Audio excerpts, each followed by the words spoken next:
How's it been, Path Seekers? We're back with another episode of trying to fix my cheap Jeep. This is a Jeep that I bought for $2,500 on Facebook Marketplace, and I have been desperately trying to fix all the problems with it. We are in episode 3, if you haven't seen the rest of them. This ditch was a little more challenging than I thought. I'm bringing along a little buddy. Another family was visiting my family, and us younger kids who didn't want to be part of the adult talk went outside to play with toys, obviously. So as this Jeep is driving around, you're going to notice, I mean, it is driving, and it's much better than it was, because we've been fixing lots of problems, but listen to the motor, specifically the timing chain. The timing chain is rattling like nuts. It was very loose and sloppy, so that's going to be one of the big things that we fix. However, it was such an invasive job, and I was so worried about it. Here, go ahead and listen to that.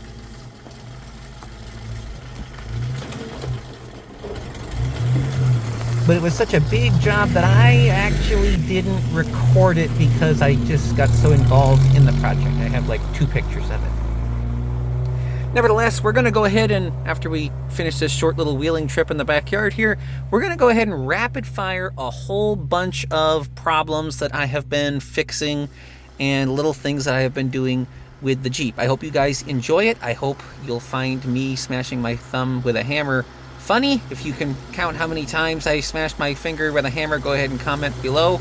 And I hope it inspires you to get outside and want to work on your own stuff and go explore. All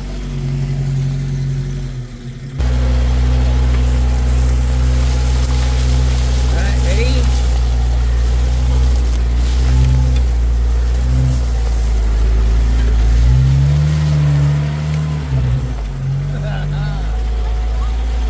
That's a pile of shale.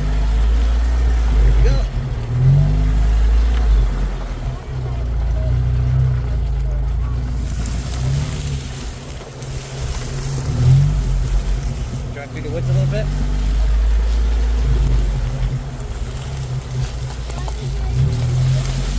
Because we can.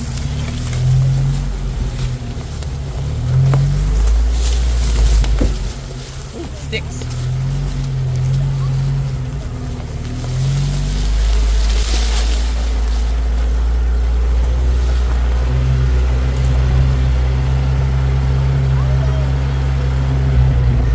I think I...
over that tree?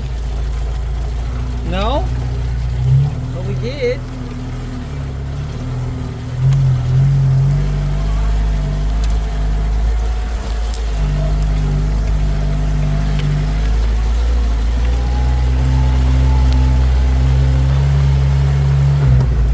What?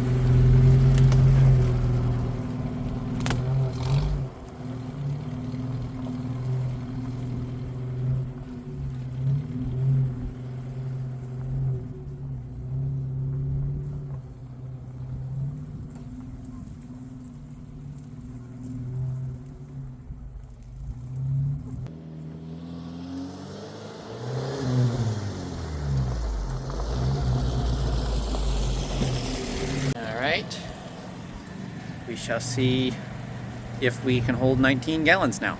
Turned out the real problem was that the fuel gauge wasn't working. I don't know exactly how much was in there.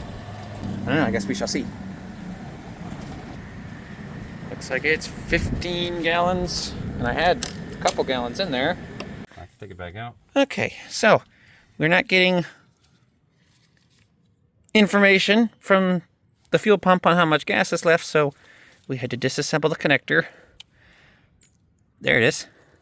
Take a connector out of a Ford connector. And I had to take a Dremel tool and make a cut in it so that it will click in to the back of the connector, and now we're going to splice it back into the wire.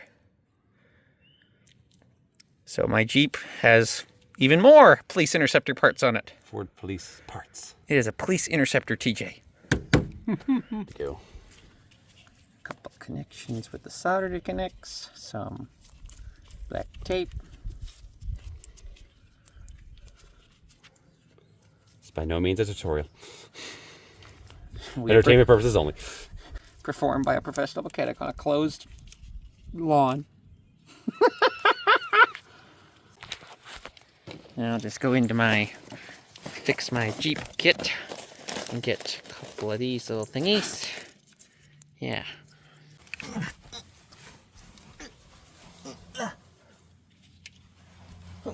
Where did this go? Oh, went over there. Pro tip. Speaking of Jeep, wear your safety glasses. Because you're going to get mud in your eye. There we go. And then this goes this way. It hooks up to this doohickey. That sounded nice. Okay. Oh! What did I say? I figured I was at slightly less than half a tank. We have more! I got more gas than I thought. Tank. Oh. To the gas station. To the gas. Man, all that driving I've done was only... So we're having a problem with the top. It does that while you go down the road. Besides doing the same thing, it's not open at the moment. Gotta get that fixed. Until my new top arrived, I had to leave it covered with tarps. Look at the poor little guy. It's good morning to go ride in the... Oh boy, we really need to put a new top on this thing.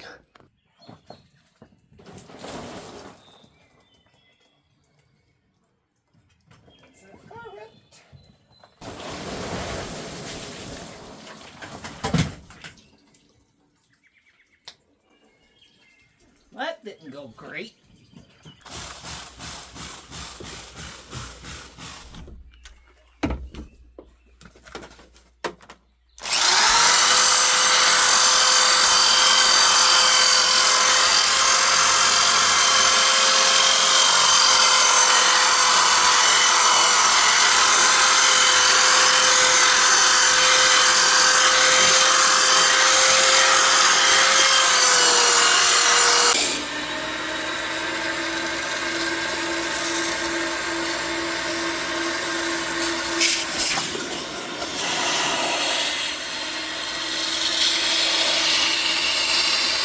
So props to little brother for remembering to take some pictures at least, but here's me trying to fix the timing as I get my elbows dirty, and here are some pieces of timing chain tensioner that were broken.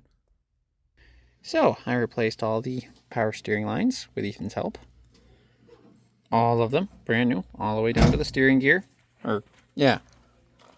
It was easier to take that, drop the gear out than to try and get them off where they were. And see what else we did. We did all the timing inside, and we installed that bolt. And we've pretty much gotten rid of all the rattles. I shall start it. Key. Ready?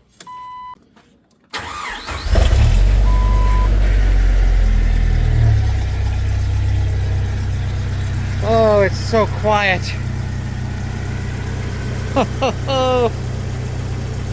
So I have a new top. It's a best top, which is fantastic. I love it. Right behind me, we can see the brothers Audi. And we are taking the Jeep on its first adventure to the bike trail. This is the first time I'm driving it somewhere. Well, to drive it somewhere. It drives so much better than it used to. And Ethan just aired up the tires for me, so they sound different, which is weirding me out. But oh, it's so much nicer.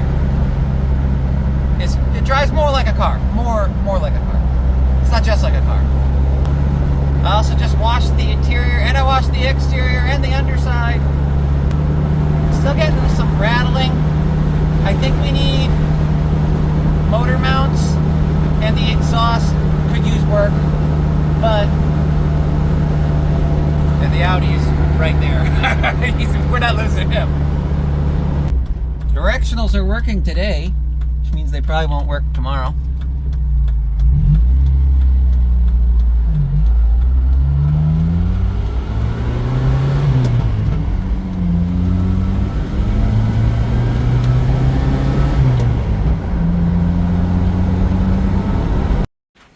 So yesterday I was driving the Jeep, and all of a sudden the clutch pedal decided it didn't want to, well, do anything anymore. There we go. This little thingamajob here that the clutch cable attaches to, it kind of popped off. And yeah, the clutch didn't do anything. So I'm going to try and fix it. A piece of PVC pipe and an E-clip. I'm going to make a rubber, or not a rubber, a plastic kind of bushing by clipping this off. Ta-da. Then I'm going to take this. I'm a professional. Don't try this at home. If you cut your finger, it's not my fault. I'm going to cut this. What is this? 1/2-inch PVC. And I clipped that much out of it. And now when I heat it up with this here heat gun, it's going to shrink it down so that it will fit in there. Ta-da! Now it's smaller. Okay, I got it shrunk down a little bit more, and I also chamfered the end of this with the utility knife. See if I can clip this on. Alright, sanded it down with a Dremel tool, try and get it to fit over it. And I got some washers. Okay, sneaking up on it. Got it filed, or sanded like paper thin. There we go. Plastic bushing, little E-clip, and a washer. And I mean, there's still some play, but I think it's in the cable. And the cable cannot pop off, which is the important part.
The parking brake. See, how can we demonstrate this? Neutral. Parking brake all the way on. Hopefully we don't push it into something important. A little push. Well, it's dragging a little bit, but we're moving. It is not enough to keep it still. So, well, I know why. So here's your parking brake adjuster. This is rested in place. I cannot move it. And if we look over here, you see where that cable, right about there, is, its sheath is broken. And so it's shortened itself to the point this parking brake is not doing anything. So rather than replace one line and then realize the other fails, just a little bit later. I have all three. I have this one, and this one. We're going to replace it all the way back up to, well, I guess right there. So we got to take apart the inside part as well. So for the time being, what I have been doing is leaving it in gear, like that, okay?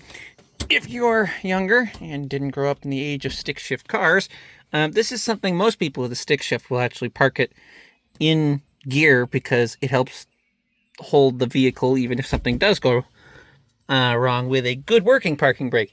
And when you do that, when it's in gear and your clutch is out, it's like you're driving, right? That's where it would be for driving. But you're not driving and the engine is not on. So if someone tries to push the car, or if you're on a hill, there you go, it holds it because the engine compression is fighting the wheels moving. Now, if you push hard enough, especially on cars with smaller engines, you can overcome the engine and it'll start to turn the engine over and you'll start to move. Or it might happen if you're on a steep hill. But it's been working thus far, whatever you want to call it. But that's not always ideal when you get into tight spots on a trail and want to be able to put on the parking brake. So we are going to start. I mean, I'm not Chris Fix, so I'm not going to give you a, wow, that's rusty in there. So I'm not going to be able to give you a really great tutorial, but I mean, it seems pretty straightforward. Step 1, chuck block the Jeep. Let's see, then we get a shop jack or a yard jack, or whatever you want to call this. Come on, Jack. I'm going to put it right under the differential. Newer cars with unibodies, so there's no frame. They have plastic bumpers and they have independent suspension. Oh, rocks! It's terrible to find a place to jack up on them. But with a Jeep, or any old-fashioned car, because that's all Jeep is, it's just old-fashioned, it's not unique to Jeep. When you have solid axles, and a frame, you always know where to put the jack. Picks it up every time. Look at that. There you go. See, no parking brake working. Okay. Baby jack stand.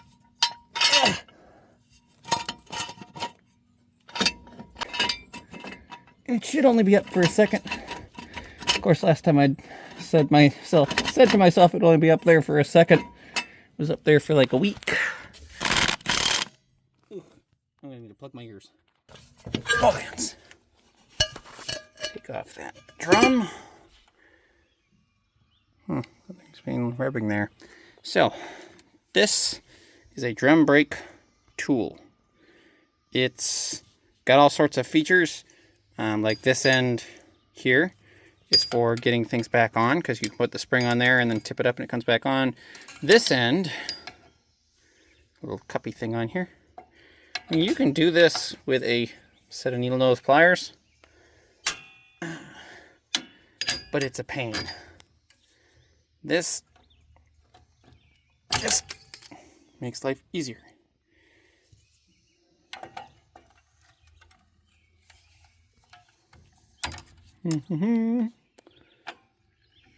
Wiggle that in there. Okay. Now I'm going to need both hands, so I'm going to get in there and get that cable out. Right.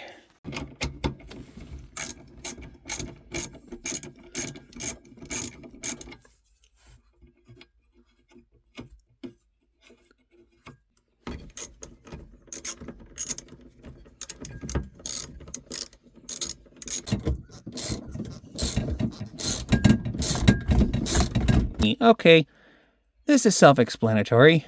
Oh, a penny! What year is it? 76? 1976? Cool. Out with the old. In with the new. If you're wondering, yes, I took a wipe and cleaned up all this junk. I actually took the pieces that I took off. This is the bracket for on the floor of the Jeep. This is the bracket for holding the brake cable. You have to, I don't know how you're supposed to do this, so I just bent it open and I cleaned the rust off and I painted it because it was really rusty. It's got dirt in it. Oh well, just trying to keep it from looking rusty.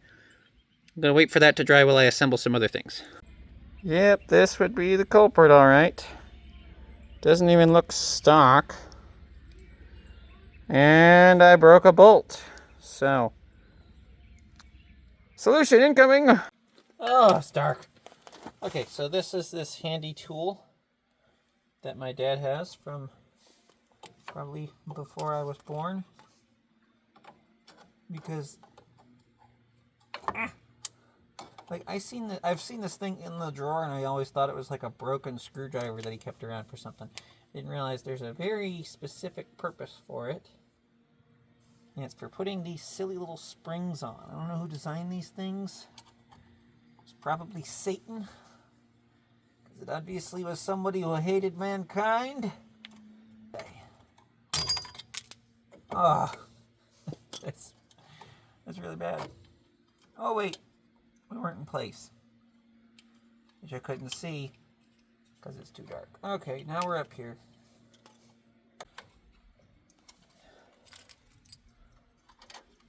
That needs to be on there. I think we can wait till after we put this in here. Good grief, everyone's playing loud music tonight. What's going on? I guess it's a holiday weekend. It's usually not this noisy in the neighborhood. Let's say that. Alright, so those parking brake cables we tried did not work. I think they were Raybestos. They're just all wrong. They don't line up at all. The springs were too long, so I could not, for the life of me, get them to adjust. Now I have crown on both sides, and that seems to be working. I haven't really gotten to do a test drive yet, though, because I want to do this pinion seal. I had to get an air-powered impact. Ow, hit my hand. To get the yoke off. Almost. Come on now. There it comes. There it is. Oh. Yes. You little booger. So there's some more of it in there. New seal. Straight from Spicer. I guess not straight from Spicer. I think I got it on Rock Auto. You know, that place that sends you those little magnets. You order Toyota parts, you get a Jeep magnet. When you order Jeep parts, you get a Toyota magnet. Don't ask why. Let's see. Little brother, who's actually the mechanic around here, gave me this bottle of RTV. I think that's it. Gasket maker. And he told me to put some around the edge so it won't leak.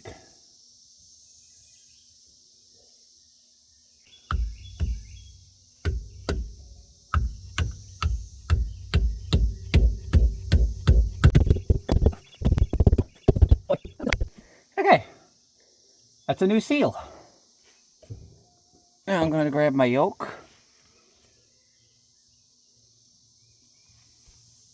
Try not to be unevenly yoked.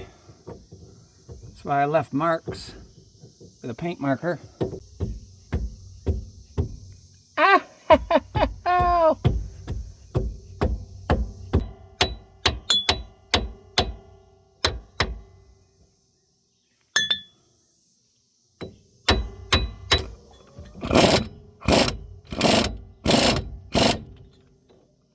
Okay, so, boot joint.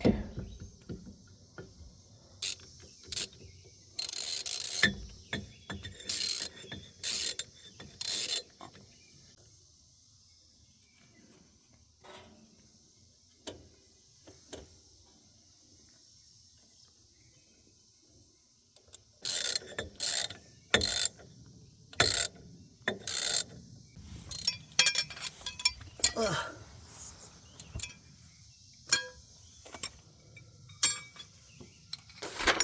Okay, now I just gotta put all of this away. There's a puddle under the Jeep.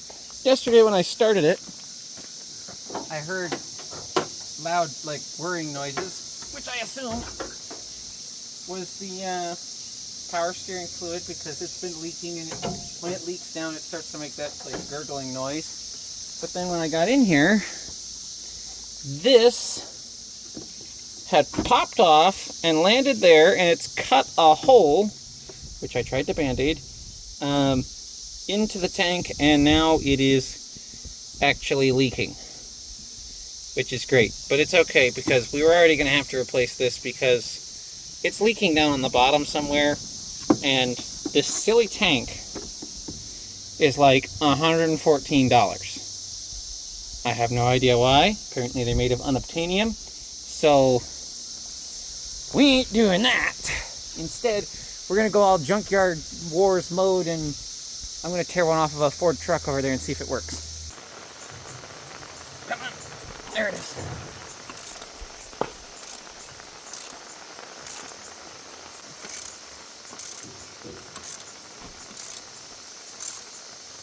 You don't have to be difficult, Mr. Reservoir.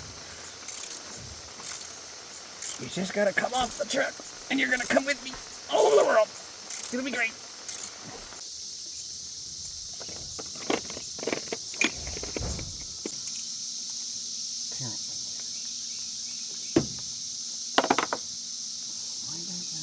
Okay, let's compare parts. That one's slightly bigger. Slightly big. That's gonna work. Let me take a break and go and clean this up before I put it on. There's even a hole there. I just need a bolt, man. Archon V, which actually apparently Ford did a TSB that they recommended using this for power steering fluid in some systems, and this is a Ford power steering reservoir, so we'll go with the minimum. Wow. Okay, I actually really like being able to see the clear in the side power steering. Alright, gonna leave the camera here. Hopefully it doesn't get like splattered with anything.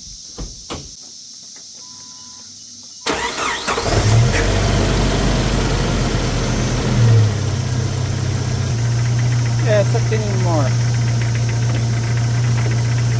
Caps also captured.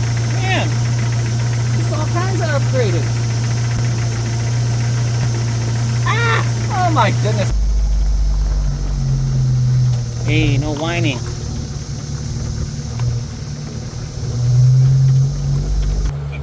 Look at this abomination.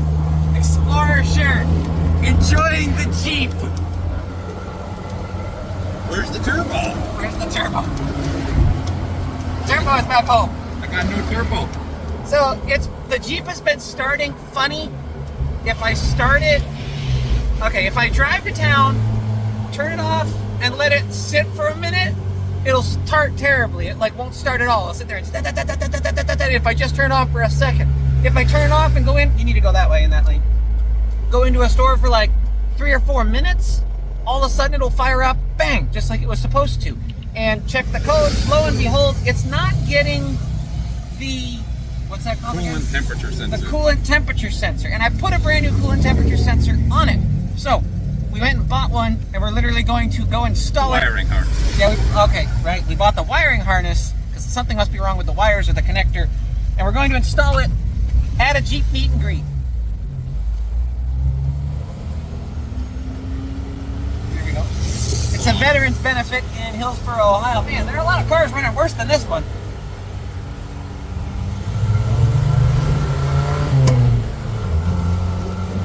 A little rough. Here we go. Jeep event. Ah, it's like there's a big sign. I'll pass it. Oh.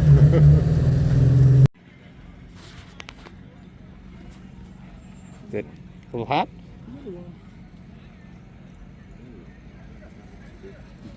I just need to realize. There you go. In. So, yeah, these are not so great.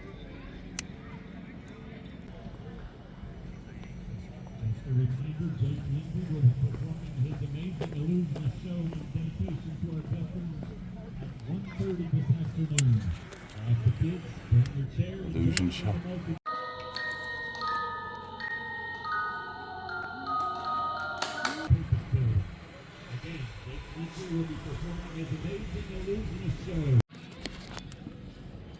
And there we go.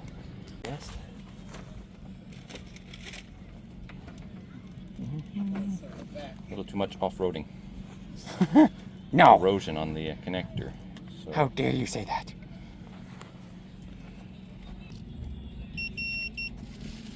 Okay. Now we can scroll back around. See if anything pops immediately, which the O2 sensor codes should. I guess they don't pop yet. Make sure it's not in gear. Because it will go flying. That was pretty good. Yeah. You fixed it. Hey! We already got ducked. We did? Yes. Turn around for 1 second. Man. Like this one. Oh, look, he's got the floor bed linered. Ooh, that might actually help with the quieting. Oh, wow. Oh, wow. Looks like we got like a body lift or something going on under here. Back. How much you went to bed? That's the horn. Or actually, you know what? That's probably the high beams. Hi. Howdy. I said I wasn't going to do it. They said, "Oh, put it in." Here it is. That's what I love about a Jeep show. You can bring something rusty, beat up, covered in mud. It's a show car now. It's a show car now. There we go. Whoa, those look expensive. So I think that's how you tell CJ5 or CJ7 whether the door is cut out for the tire. I mean, you don't see the door tag, do you? Wow, this one's in impeccable shape.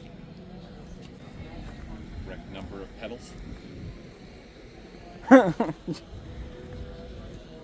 Wow. Wow. That's not a regular Jeep engine. It says Jeep powertrain superiority, but oh, here you go. yeah, it says Chevrolet. Oh, it's an LSX. Oh, it's Oh, okay, now I know what yes, I just saw that. Okay, wow.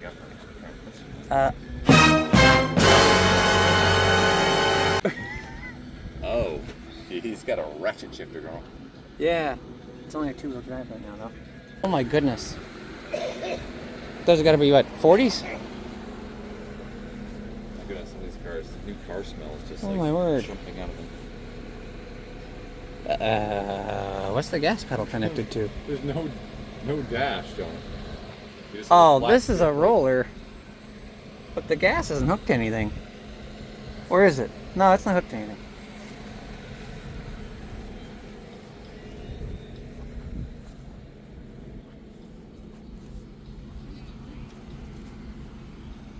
Warning, I'm about to do something really stupid.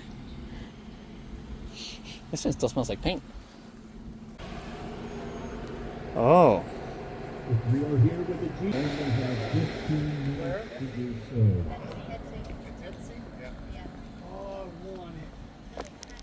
Alright, so there's no fuel filler door or anything other than a cap on a TJ, and normally I just take off the cap and I put it right there while I'm filling it with gas. And that works. But then I was buying gas for the sawmill and the Bobcat and filling cans at the same time and totally forgot that was there until I felt like I was driving over a rock and realized, nope, I drove on my gas cap. In fact, there's part of the mechanism there. So, went on Amazon and got one of these. This might be the fastest thing I've ever repaired on this Jeep. Watch this. I'm going to repair it.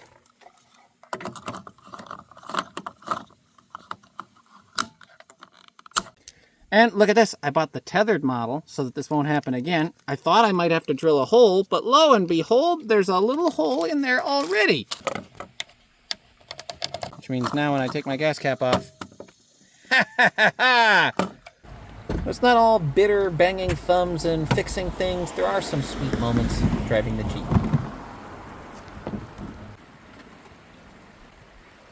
Doesn't get much better than this, guys.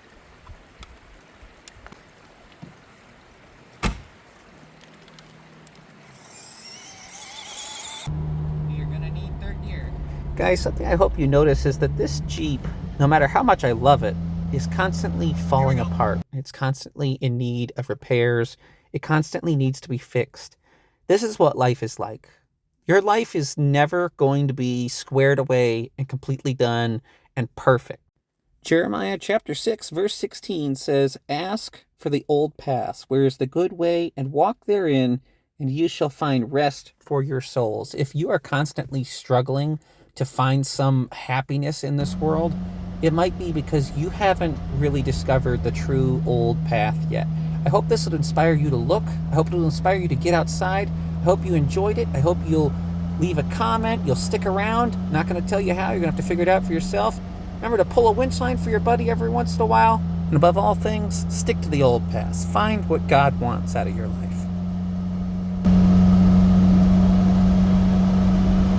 I was expecting it to be more dramatic. I guess it doesn't need to be. Ha! Whoops. Thought that latched down a little hard.